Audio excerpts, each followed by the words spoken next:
Hi, this is देव। और आज के वीडियो में हम लोग शुरू कर रहे हैं अपने प्रैक्टिस सेशन को। पहले भी इससे पहले एक या दो वीडियो हम लोग बात कर चुके हैं कुछ क्वेश्चंस के बारे में। और आज हम लोग बात करने वाले अगले सेशन के बारे में। ठीक है, तो यहाँ पर हम लोग प्रक्षेप गति को डिस्कस करेंगे, किस तरह के क्वेश्चन फॉर्म हो सकते हैं और आपने कितना सीखा पिछले कॉन्सेप्ट को। तो बेसिकली हम यहाँ पर भी कुछ बेसिक से क्वेश्चन लेंगे। इजी होंगे, मॉडरेट नहीं होंगे, मॉडरेट से भी कम लेवल के होंगे। इजी क्वेश्चन की प्रैक्टिस हम इस सेशन में करने वाले हैं। लगभग इजी होंगे, इजी या फिर टफ। कई बार ये डिपेंड करता है कि हम किसके सामने ये बोल रहे हैं। हो सकता है एक चीज जो हमको टफ लगती है वो किसी और के लिए इजी हो, या फिर जो किसी और के लिए इजी हो वो हमको टफ लगती है। ठीक है, कुछ भी हो सकता है, मतलब दूसरे को टफ लगे हमारे लिए इजी है, हमें टफ लगे दूसरे के लिए इजी है। तो ये कुछ भी डिपेंड करता है, वेरी करता है पर्सन टू पर्सन।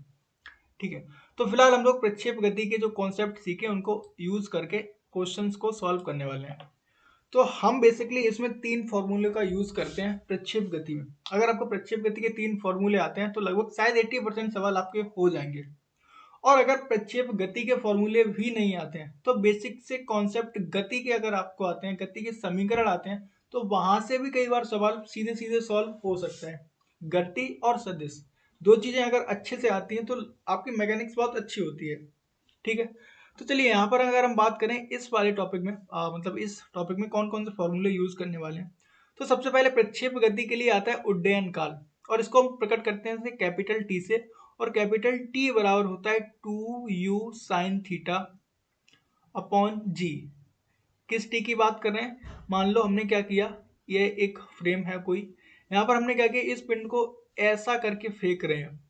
तो इस कंडीशन में यहाँ से इस समय से इस पॉइंट से इस पॉइंट तक पहुंचने में ये पिंड जितना ट्रेवल करा उसको कहते हैं आवर्तकाल, उड्डयन काल। और उस उड्डयन काल को प्रकट करते हैं कैपिटल टी से। और वो कैपिटल टी बराबर होता है 2u साइन थीटा अपॉन जी। जहाँ u होता था, ये जो बेग है इसको बोलते थे u, मतलब जिस बेग से फेंक रहे हैं u। और साइन थीटा ये वाला जो कोड है क्षैतिज दिशा से बने कोड को साइन थीटा से प्रकट करते थे। जी यहाँ पर गुरुत्वीय त्वरण होता था। इसके अलावा अगर आपको और याद है तो यहाँ से लेके अपने प्रारंभिक बिंदु से ऊपर जितना ऊपर गए इसको h से प्रकट करते थे और कहते थे ये ऊंचाई होती थी। और यहाँ से यहाँ तक जितनी दूरी तय करी इसको कहते थे परास, और इसको r से प्रकट करते थे। तो अगर h की बात करें तो h बराबर हमारे पास होता था you square sine square theta upon 2g, जहां पर अगेन u क्या है, बेग। कई बार u बेग को u से प्रकट करते हैं या फिर b से, दोनों ही कंडीशन में यहाँ सिर्फ एक ही मतलब है और वो है बेग। कोई प्रारंभिक अंतिम बेग का कॉन्सेप्ट नहीं है, एकमात्र बेग का कॉन्सेप्ट है। ठीक है, आगे साइन थीटा, अगेन ये फिर से थीटा है, और जी गुरुत्वीय त्वरण है। इसके बाद एक चीज और बचती है वो होती है r। और r बराबर होता है हमारा u square sine 2 theta upon g. ये तीन बेसिक से फॉर्मूले अगर याद है तो बहुत अच्छी बात है, आपको मोस्टली सवाल सॉल्व हो जाएंगे और कोई परेशानी नहीं होगी। ठीक है, इसके अलावा कुछ और चीजें जो आपके लिए इंपॉर्टेंट है, कुछ इंपॉर्टेंट पॉइंट है उनको डिस्कस करें। सबसे पहले किसी भी पिंड की अधिकतम परास के यहाँ पर एक मिस है। तो हमसे ये कह रहा है कि किसी पिंड की अधिकतम परास, तो ये शायद हम पहले भी बात कर चुके हैं कि अधिकतम परास कब होती है, तो आपको पता होना चाहिए। अगर हम चाहते हैं कि पिंड अधिकतम परास अधिकतम दूरी तक जाए तो उसके लिए उसका जो कोण है वो 45 डिग्री होना चाहिए। ठीक है, तो 45 डिग्री पर अधिकतम परास होती है और 90 डिग्री पर अधिकतम ऊंचाई होती है। ठीक, अगला किसी भी पिंड की अधिकतम ऊंचाई के लिए उसे अगेन मिस्टेक, तो यहाँ पर 90 डिग्री होना चाहिए। मतलब हम इसको इस तरह से फेंकेंगे तो ये सबसे ऊपर जाएगा, और 45 डिग्री पर फेंकेंगे तो सबसे दूर जाएगा। नंबर तीसरा पॉइंट कह रहा है किसी कोण तथा उसके पूरक के लिए परास का मान समान होता है। बहुत इंपॉर्टेंट पॉइंट है। इसका कहने का मतलब ये है कि हमने क्या किया, मान लो एक पत्थर को पहले हमने फेंका 30 डिग्री के कोण पर। ठीक, उसको जब हम इसको 45 पर फेंकेंगे तो 45 पर ये मैक्सिमम दूरी तक जाएगा, और उसके बाद क्या होगा, फिर से कम होना शुरू कर देगा। मतलब अगर 45 के साथ 50 पर फेंकेंगे तो पास में गिरेगा, और 50 से मतलब 60 कर दिया तो फिर कम करेंगे, कम होता जाएगा। और इसका मतलब ये जो परास हमको दिख रही है अगर ये 30 डिग्री है तो 30 का पूरक कौन होता है, आपको पता है पूरक कैसे निकालते हैं? 90 माइनस थीटा पूरक होता है। तो 30 का पूरक कौन होगा? 60। तो इसका मतलब 30 डिग्री और 60 डिग्री दोनों के लिए परास का मान बराबर होगा। ठीक है, ऐसे ही अगर हम बात करें 40 डिग्री और 50 डिग्री, इनके लिए भी दोनों के लिए परास का मान समान होगा। ठीक, क्योंकि 40-50 एक दूसरे के पूरक है। ऐसे अगर हम बात करें 35 डिग्री और 55 डिग्री के लिए बराबर होगा, क्योंकि ये दोनों पूरक है। पूरक का मतलब वे कोण जिनका योग 90 डिग्री होता है। ठीक है, तो किसी भी पूरक के लिए परास का मान समान होता है, अधिकतम 45 डिग्री पर और अधिकतम ऊंचाई 90 डिग्री पर। आगे हमसे कह रहा है यदि कोई पिंड दिए गए वेग के लिए अधिकतम परास r तय करता है। मतलब कि हमने क्या किया, एक बॉल है हमारे पास और इस बॉल को फेंक रहे हैं और हमने बॉल को अधिकतम परास के लिए मतलब हमने इसको 45 डिग्री पर 45 डिग्री पर फेंका। ठीक है, v वेग से। तो इसका मतलब है जब हम v वेग से अधिकतम ऊंचाई प्राप्त करेंगे तो वो जो ऊंचाई होगी वो r max बराबर होगी एच मैक्स बराबर होगी आर मैक्स बटे 4। इसका मतलब अगर किसी पिंड को अधिकतम दूरी तय करने के लिए 45 डिग्री के कोण पर v वेग से फेंका तो वो आर मैक्स दूरी तय करता है। इसका मतलब ये होगा कि हम अगर अधिकतम ऊंचाई तक पहुंचाएं, अधिकतम ऊंचाई का मतलब इसको 90 डिग्री पर फेंक रहे होंगे, तो इसका मतलब जो वो होगी वो अधिकतम दूरी की 1/4वां भाग होगी। ठीक है, इसको एक एग्जांपल समझते हैं। फॉर एग्जांपल के लिए हमने क्या किया, एक गेंद है और इस गेंद को हमने 20 मीटर पर सेकंड से फेंक सकते हैं। हमारे पास इतनी ही क्षमता है कि हम इसको 20 मीटर पर सेकंड के वेग से फेंक सकते हैं। ठीक है, तो इसका मतलब क्या होगा कि अब अगर हम 20 मीटर पर सेकंड के वेग से फेंकने की हमारी क्षमता है तो इसको अधिकतम कितना फेंक सकते हैं। अधिकतम फेंकने के लिए r बराबर u square sine 2 theta upon g. ठीक है, तो r बराबर क्या हो जाएगा, यू स्क्वायर मतलब 400 और साइन 2 थीटा मतलब अधिकतम के लिए 45 पर फेंकना पड़ेगा, तो साइन 90 का मान 1 और जी का मतलब कितना होगा 10। तो ये अधिकतम कितनी दूर जाएगी, 40 मीटर तक अधिकतम दूर जाएगी। ठीक, ये क्या निकल के आएगी, आर मैक्स। अब अगर हम अधिकतम ऊंचाई की बात करें तो एच मैक्स क्या होगी, एच बराबर क्या होता है, u square sine square theta upon g. U square का मतलब 400, यू स्क्वायर का मतलब 400। अब जरा हम यहाँ पर मान रखेंगे तो यू स्क्वायर बराबर 400 और साइन स्क्वायर थीटा। साइन यहाँ पर किसके लिए, अधिकतम कब था, 45 के लिए। तो साइन 45 का मान 1/√2 और 1/√2 का वर्ग करेंगे तो 1/2 और अपॉन में क्या होगा 2 इंटू जी। ठीक, जी का मतलब 10। तो ये कुल मिलाकर हमारे पास क्या आ गया 400 और ये बटे वाला नीचे आ गया तो 2 × 2 × 10। एक जीरो से एक जीरो कट गया और ये 4 से 4 कट गया, मतलब कि 10 मीटर। इसका मतलब क्या है कि जब अधिकतम परास की बात कर रहे होंगे तो 45 डिग्री पर ये वाला जो होगा, ये जो आर है ना वो एच में इसके 1/4 मतलब एच जो होगा, एच क्या होगा आर मैक्स के 1/4वां भाग होगा। अगला, एक प्रक्षेप गति करते पिंड का क्षैतिज वेग, ये सबसे इंपॉर्टेंट पॉइंट है। हमसे कह रहा है कि जब भी अगर कोई भी पिंड, एक सेकंड में इसको साफ कर दूं, हमसे कह रहा है कि अगर कोई पिंड प्रक्षेप गति कर रहा है तो उसका क्षैतिज वेग कभी भी नहीं बदलता। इसका मतलब ये है कि अगर हमने जब इस तरह से एक वस्तु को फेंका तो जितने वेग से वो यहाँ पर जाएगी उतने ही वेग से क्षैतिज दिशा में यहाँ पर जाएगी और उतने ही वेग से क्षैतिज दिशा में यहाँ तक जाएगी। मतलब कि इसके वी एक्स या फिर यू एक्स क्षैतिज वेग में कोई भी परिवर्तन नहीं होता है।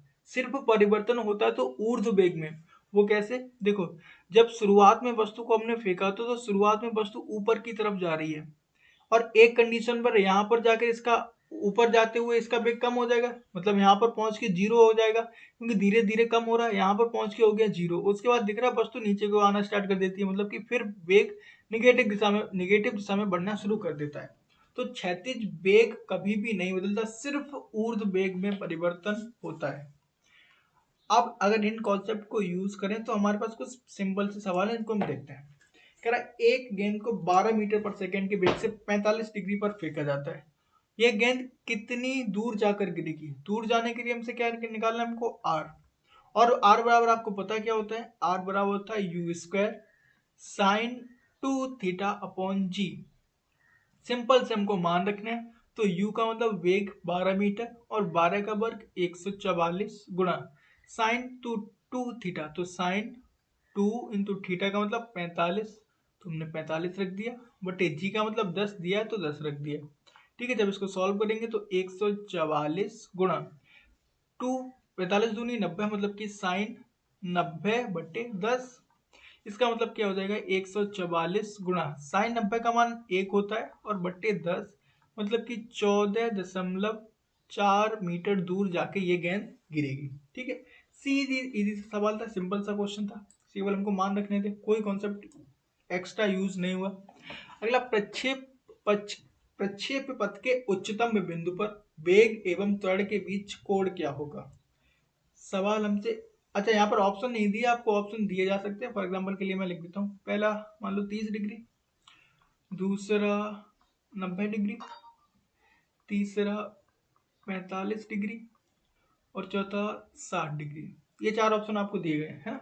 सवाल सबसे पहले पूछ रहा है कि प्रक्षेप पथ के उच्चतम बिंदु, तो प्रक्षेप पथ का उच्चतम बिंदु कहाँ होता है, यहाँ पर होगा। और हमसे कह रहा है कि वेग एवं त्वरण, तो देखो जब यहाँ पर पहुंचती है, जब कोई वस्तु यहाँ पर पहुंचती है तो उस कंडीशन में उसका जो ऊर्ध्व वेग होता है वो 0 हो जाता है, यहाँ पर बी वाई 0 हो जाता है और सिर्फ क्षैतिज वेग बचता है। तो मतलब कि जो कुछ भी वेग होगा वो सिर्फ क्षैतिज वेग के बराबर होगा, और क्षैतिज वेग की दिशा क्या होगी, हमेशा ही क्षैतिज दिशा में होगी, यही होगी। और उसके बाद कह रहा है त्वरण, तो गुरुत्वीय त्वरण किधर लगता है, गुरुत्वीय त्वरण पूरी गति के दौरान सिर्फ नीचे की तरफ लगता है। तो इसका मतलब अब इनके बीच में कोण कितना बन रहा है, 90 डिग्री। से ही पूछा क्या कि प्रक्षेप पथ के उच्चतम बिंदु पर, इस वाले बिंदु पर वेग एवं त्वरण के बीच कोण क्या होगा, और वहां से ऑप्शन दूसरा मतलब 90 डिग्री वाला ऑप्शन हमारा एकदम से सही है। अगला, एक प्रक्षेप के द्वारा प्राप्त अधिकतम ऊंचाई तथा परास समान है, प्रक्षेप कोण है। यहां पर देखो हमसे क्या कह रहा है कि एक प्रक्षेप के द्वारा अधिकतम ऊंचाई तथा परास समान है। इसका मतलब अगर हम ऊंचाई की बात करें तो h बराबर क्या होता है आपको पता है, अभी हम लोगों ने देखा था, तो h बराबर u square sine square theta upon 2g। और ये किसके बराबर है, ये रेंज के बराबर है, और रेंज क्या होती है u square sine 2 theta upon g, है ना। और हमको साथ में ये कुछ और दिया है, इसका यूज कहीं ना कहीं तो होगा, अगर दिया है, ये बात याद रखना, अगर ये दिया है तो कहीं ना कहीं इसका यूज तो जरूर होने ही वाला है ना। तो अब हमें क्या करना, बस इन दोनों को बराबर करना है, मतलब कि u square sine square theta upon 2g को बराबर करना है u square sine 2 theta upon g. अब यहाँ पर एक जनरली मिस्टेक क्या करते हैं, साइन स्क्वायर थीटा से साइन 2 थीटा काट दिया, नहीं ये नहीं होगा, साइन 2 थीटा और साइन स्क्वायर थीटा दो अलग अलग चीजें हैं। तो यू स्क्वायर से यू स्क्वायर और जी से जी, इसका मतलब अब हमारे पास जो बच रहा है वो बच रहा है साइन स्क्वायर थीटा बराबर, इस दो को इधर ले गए तो 2 साइन 2 थीटा। अब एक बात याद रखिए, साइन 2 थीटा ये मैथ का एक बहुत बेसिक सा फॉर्मूला है जो आपको शायद पता ही होगा कि साइन 2 थीटा बराबर होता है 2 साइन थीटा कॉस थीटा। क्या, साइन 2 थीटा बराबर होता है 2 साइन थीटा कॉस थीटा, है ना। इसको जब हम रिप्लेस कर देंगे इसकी जगह तो क्या हो जाएगा, साइन स्क्वायर थीटा बराबर 2 और उसके बाद 2 साइन थीटा कॉस थीटा। अब जरा देखो साइन थीटा से अब ये एक स्क्वायर वाला कट जाएगा और हमारे पास क्या बचेगा, साइन थीटा बराबर दो ये और दो ये, तो ये 4 कॉस थीटा।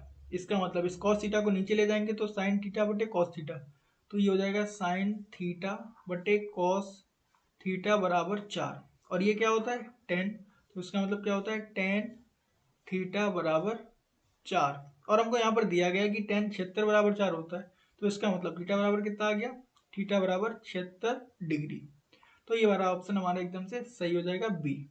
अगले सवाल की तरफ चलते हैं। एक प्रक्षेप गति करते पिंड का वेग, अब हमें क्या दिया, यहाँ पर एक वेग दिया है और इस बार सीधा सीधा वेग नहीं दिया, कुछ टेढ़ा मेढ़ा करके दिया है। ठीक, किस तरह से, ये कहा कि 30 आई की तरफ जा रहा है, मतलब कि आई का मतलब हमेशा ही एक्स अक्ष होती है, तो एक्स अक्ष में जो वेग है वो 30 मीटर पर सेकेंड है, और जे का मतलब बाई दिशा में जो कोण है वो 40 मीटर पर सेकेंड है। इतनी चीजें हमको दी गई हैं, सिर्फ दो चीजें, और हमसे बहुत कुछ पूछा गया है, प्रक्षेप कोण बता दो, उड्डयन काल बता दो, महत्तम ऊंचाई बता दो, क्षैतिज परास बता दो। सबसे पहला काम क्या होगा हमारा, वेग निकालना। हमको जो बी है वो नहीं दिया गया, हमको वेग है जैसे इस तरह से वस्तु को हम लोग फेंका होगा, प्रोजेक्टाइल करा के फेंका होगा, तो उस कंडीशन में क्या होगा, उसका जो ये वेग है ना v, इसको ही दोनों में तोड़ लेते हैं।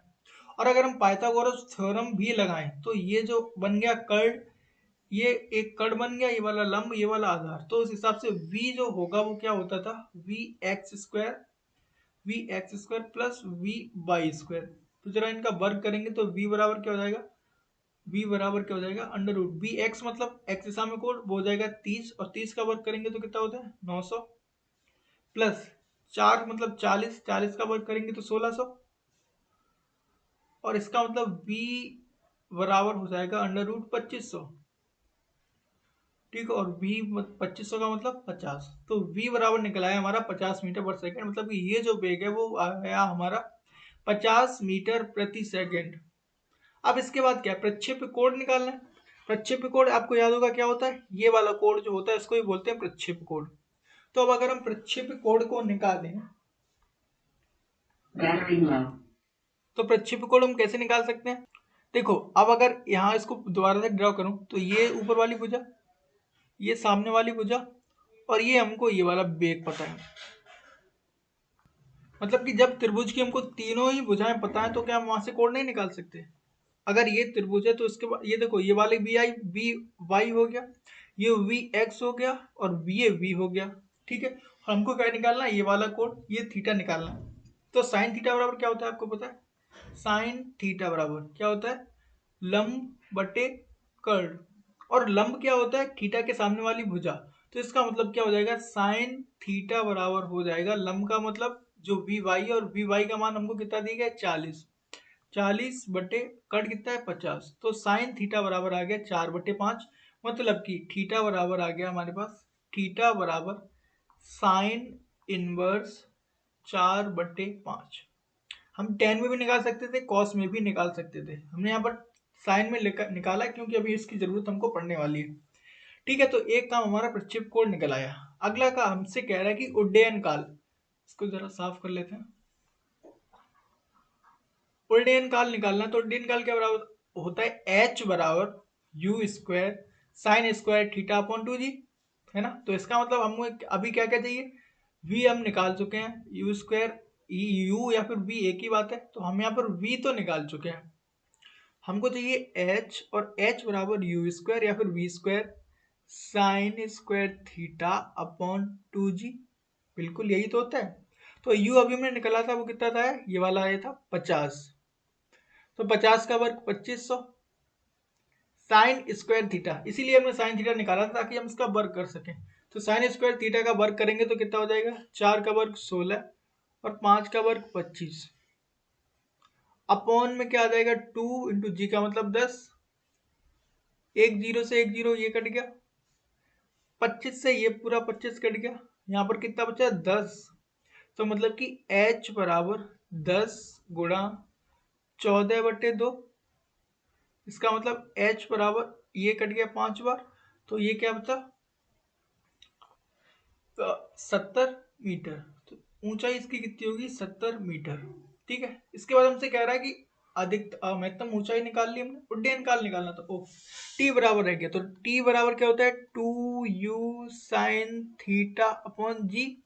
इसके बाद फिर से हमको सिंपल से इनके मान रखने, तो टी बराबर 2u साइन थीटा अपॉन जी यहाँ से निकल आएगा। ऐसे ही हम बिल्कुल सेम अगर बात करेंगे तो रेंज के लिए, तो रेंज बराबर क्या होगा u square sine 2 theta upon g. ठीक है, तो यहाँ से इसका भी मान निकल आएगा, तो आप लोग इन दोनों का मान आसानी से निकाल सकते हैं, कोई परेशानी है नहीं। ठीक है, आगे हम लोग बात करेंगे अगले सवाल के लिए। तो कह रहा है 3 गेंदे क्रम से 30 40 60, हमने क्या किया 3 गेंदों को फेंक रहे हैं, और तीनों के बीच में कोण क्या है, एक को फेंक रहे हैं 30 डिग्री कोण पर, दूसरे को 45 और तीसरे को 60।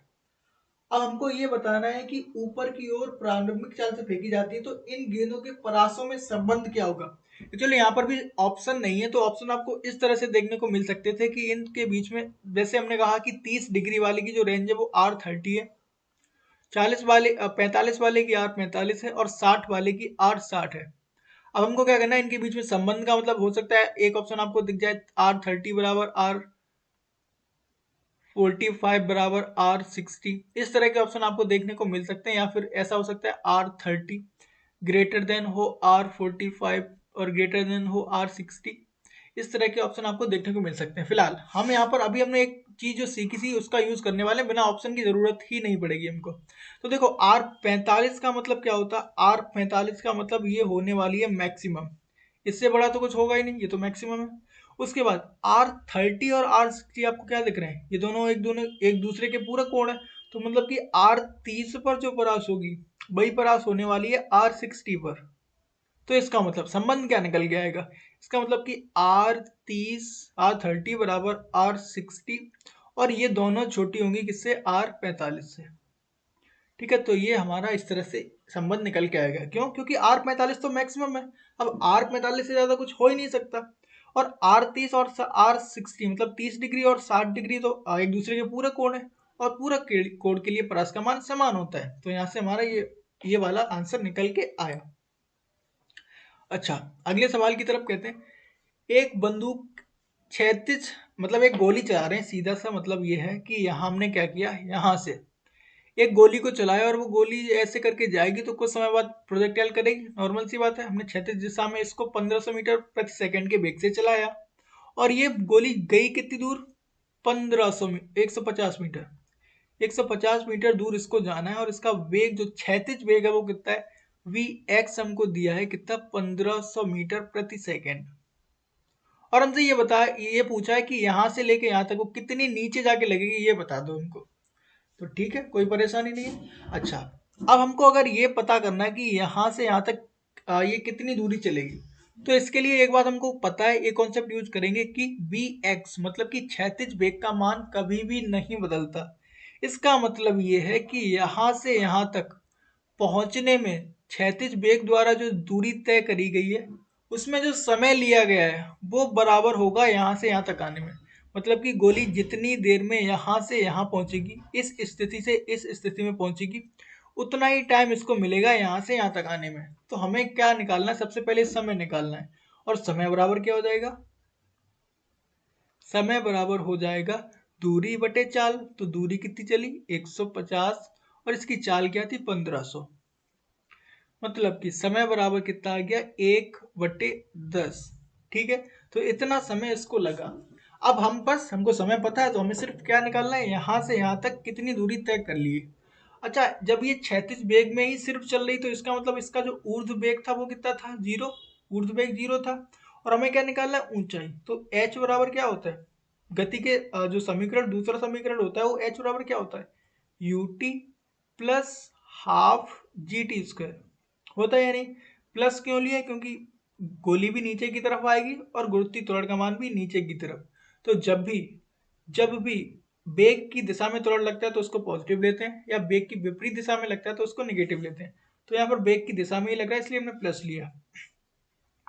प्रारंभिक स्थिति में u का मान 0 था, मतलब कोई वेग नहीं था, तो 0 प्लस 1/2, जी का मान नहीं दिया तो 10 मान ले रहे हैं। टी कितना लगा, 1/10, और 1/10 का वर्ग करेंगे तो 1/100। एक जीरो से एक जीरो ये कैंसिल हो गया, तो मतलब कि जीरो में जोड़ने से कोई फायदा नहीं। तो 1/2 मतलब कि ये आ रहा है 1/20, और 1/20 का मतलब होता है 0.05। इतनी दूरी ये चलेगी। ठीक है, तो ये इस तरह से इसका सॉल्व करने का तरीका है।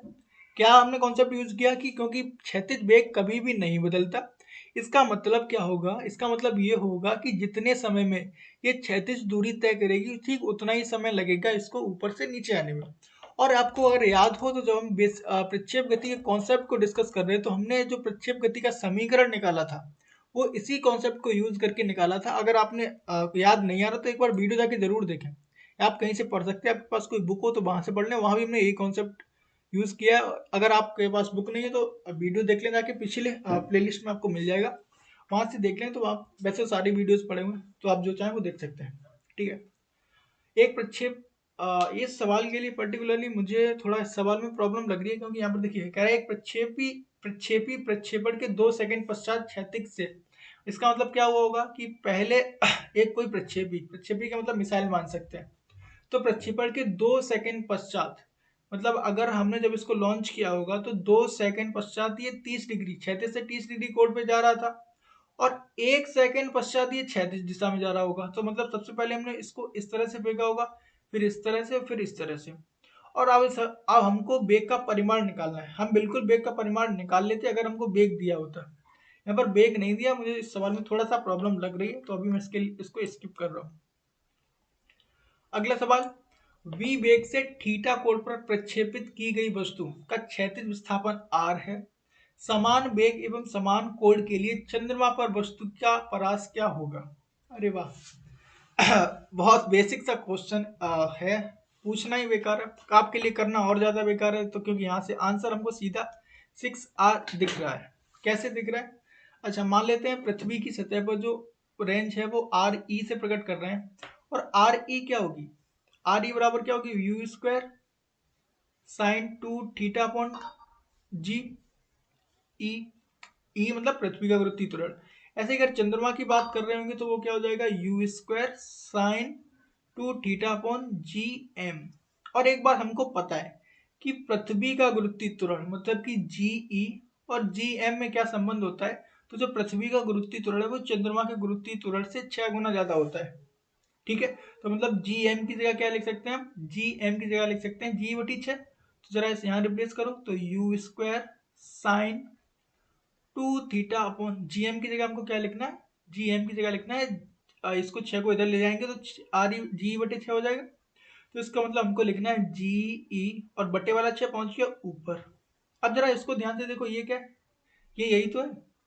और इसकी जगह क्या लिख सकते हैं? R E. तो मतलब कि आर एम बराबर क्या हो जाएगा? 6 गुणा आर ई। और सवाल हमसे क्या आ गया कि क्षैतिज विस्थापन अगर आर हो तो इसका मतलब यहाँ पर हमें आर की जगह क्या लिख देंगे? आर। तो चंद्रमा पर जो हो जाएगा वो आर एम बराबर हो जाएगा 6 गुणा आर। तो यहाँ से हमारा ऑप्शन ए एकदम से सही है। चलिए, ये थे कुछ बेसिक से क्वेश्चन। आगे हम लोग करेंगे कुछ और टफ क्वेश्चन और कुछ अगले टॉपिक के। अगले टॉपिक में हम लोग बात करेंगे फिर से जो हमने अगले पढ़ा है सदिश विश्लेषण। तो सदिश विश्लेषण के बहुत अच्छे सवाल जो बेसिकली बन सकते हैं, तो उन क्वेश्चन को हम लोग डिस्कस करने वाले हैं अगले वीडियो में। ठीक है, तो तब तक के लिए बेस्ट ऑफ लक और पढ़ते रहिए।